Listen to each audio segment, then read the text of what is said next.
Showers of blessing, showers of blessing we need. Praise the Lord. Welcome to showers of blessing. దేవుని కృపలో భద్రపరచబడి నూతన దినంలో ప్రవేశించాం. ఈనాటి దేవుని వాగ్దానం, నీవు చేయు ప్రయత్నములన్నిటిలో నీ దేవుడైన యెహోవా సన్నిధిని సంతోషించెదవు. You shall rejoice before the lord your god in all that you undertake. ద్వితీయోపదేశకాండం 12వ అధ్యాయం 18వ వచనం. Praise god. ఈ నూతన దినములు దేవుడు మీ కొరకు సిద్ధపరచిన ప్రతి దీవెన ఆకాశపు వాకిళ్ళు విప్పి మీ మీద కృమ్మరించునుగాక. మరి ఒక నూతన దినాన్ని ఆరంభిస్తున్న నేపథ్యంలో ప్రేమ కలిగిన వాగ్దానము ద్వారా దేవుడు మనల్ని దర్శిస్తూ ఉన్నాడు. ప్రతిదినము నూతనమైన వాత్సల్యతతో మనల్ని నింపుచున్న దేవుడు. ఈ దినము మనం ఆలోచన చేస్తే మనము ఈ దినము ఏమై ఉన్నామో అది కేవలము ఆయన ఉచితమైన కృప అని మనము గ్రహించగలం. మన శక్తి చేత, మన బలము చేత కాదు, కేవలం ఆయన కృప చేత మాత్రమే ఈ దినమును మనము అనుభవిస్తున్న సమస్తమును కలిగి ఉన్న వారముగా ఉన్నాం. నువ్వెవరివైనా, ఏ పరిస్థితుల్లో ఉన్నా, నూతన శక్తితో, నూతన ఆలోచనలతో నూతన దినములో నిన్ను ప్రవేశపెడుతున్నటువంటి దేవునికి కృతజ్ఞత కలిగిన వానివిగా ఉండాలి. నీ ప్రతి ప్రయత్నములో, నీ ప్రతి ఆలోచనలో,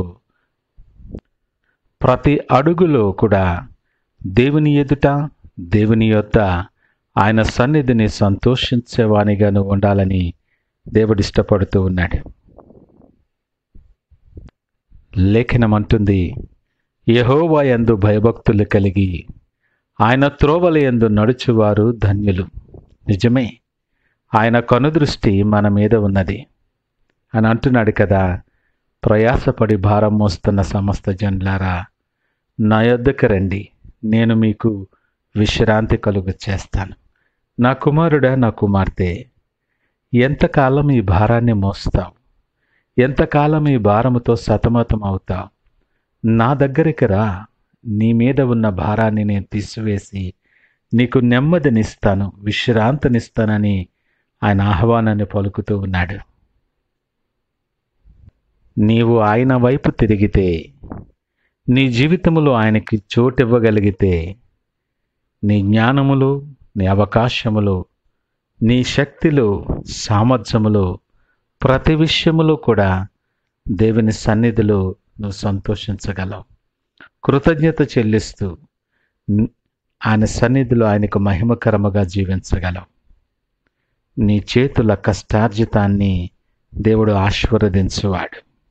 నీ ప్రతి పని, నీ ప్రతి అడుగు ఆయన సన్నిధిలో, ఆయనతో నువ్వు మొదలు పెట్టగలిగితే, నువ్వు వేసే ప్రతి అడుగులో ఆయన సన్నిధి నీతో పాటు వస్తే నీకు విరోధి ఎవడు?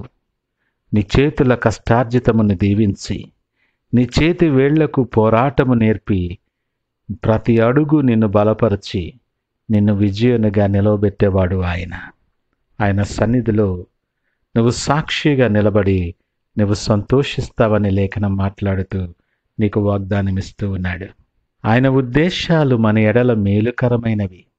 అందుకే అంటాడు కదా, సింహపు పిల్లలు లేమి గలవై ఆకలిగొనును, కానీ యెహోవాను ఆశ్రయించు వారికి ఏ మేలు కొదువై ఉండదు. నిజమే, ఈ మాట నువ్వు నమ్మగలుగుతున్నావా?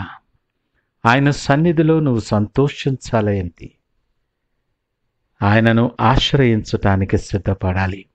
ఆయనను ఆశ్రయించు వారికి ఏ మేలు కూడా కొదువై ఉండదట. నిజమే, సంతోషము కొరకు, సమాధానము కొరకు అనేక ప్రదేశాలలో అనేక రకాలుగా నువ్వు ప్రయత్నాలు చేసుండొచ్చు. కానీ లేఖనం అంటుంది, ఆయన సన్నిధిని సంపూర్ణ సంతోషము కలదు. ఘనత ప్రభావాలు ఆయన సన్నిధిలో ఉన్నాయి. బల సౌందర్యాలు ఆయన సన్నిధిలో ఉన్నాయి. ఆయన సన్నిధిని విడిచిపెట్టి నువ్వు సంతోషించటానికి ఎక్కడికి అడుగులు వేస్తున్నావో ఆలోచన చేయి.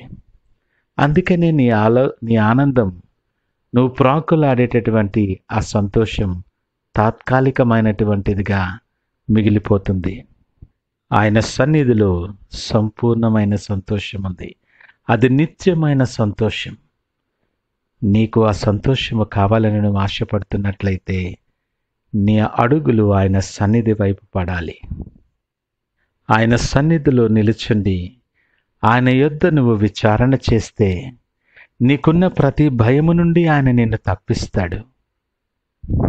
నీ సంతోషాన్ని దూరపరిచేటటువంటి భయం, నిన్ను తరమటానికి సిద్ధపడుతున్నటువంటి ఆ భయముతో కూడినటువంటి ప్రతి ఆలోచన నీ జీవితములో నుండి, నీ మార్గములో నుండి తీసివేయబడుతుంది.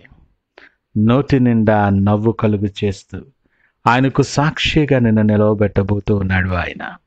ఈ మాటలు వింటున్న ప్రియ దేవుని జనాంగమా, నువ్వెవరివైనా, ఏ పరిస్థితుల్లో ఉన్నా, ఏ ప్రదేశంలో నువ్వు జీవిస్తూ ఉన్నా, ఇది నూతన అవకాశం ఆయన సన్నిధిలో నువ్వు మరలా తిరిగి కనబడటానికి.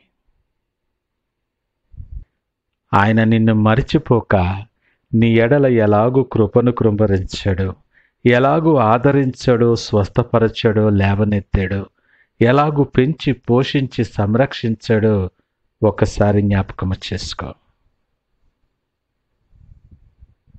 ఆయన కృపను తలంచుకొనొచ్చు. ఆయన సన్నిధిలో సంతోషించటానికి సిద్ధపడు. ఆయన కృప నిరంతరము నీ జీవితంలో ఉంటుంది. ఆ ప్రకారముగా సిద్ధపడి ఈ నూతన దినాన్ని ప్రార్థనతో ఆరంభిద్దామా? ప్రార్థించుకుందాం. పరిశుద్ధుడు, ప్రేమ నమ్మకమైన మా యేసయ్య స్తోత్రాలు. ఉదయకాల సమయం మాతో మీరు మాట్లాడారు దేవా, మీకు వందనాలు. అవును ప్రభా, మా ప్రయత్నములన్నిటిలో నీ సన్నిధిలో సంతోషించే భాగ్యాన్ని మాకు అనుగ్రహించండి. సంతోషించటానికి లోకము వైపు అరులు చేస్తున్న ఈ నేపథ్యంలో మా మనస్సులు, మా మార్గాలు, మా అడుగులు మార్చి నీకు సాక్షిగా నీ సన్నిధిలో సంతోషించి అనేక మందికి దీవెనకరముగా మమ్మలను దీవించి ఆశీర్వదించి మీరే మహిమ ఘనత ప్రభావాలు పొందమని యేసు పరిశుద్ధ నామమున అడిగి వేడుకొనుచున్నాము తండ్రి. ఆమేన్. God bless you.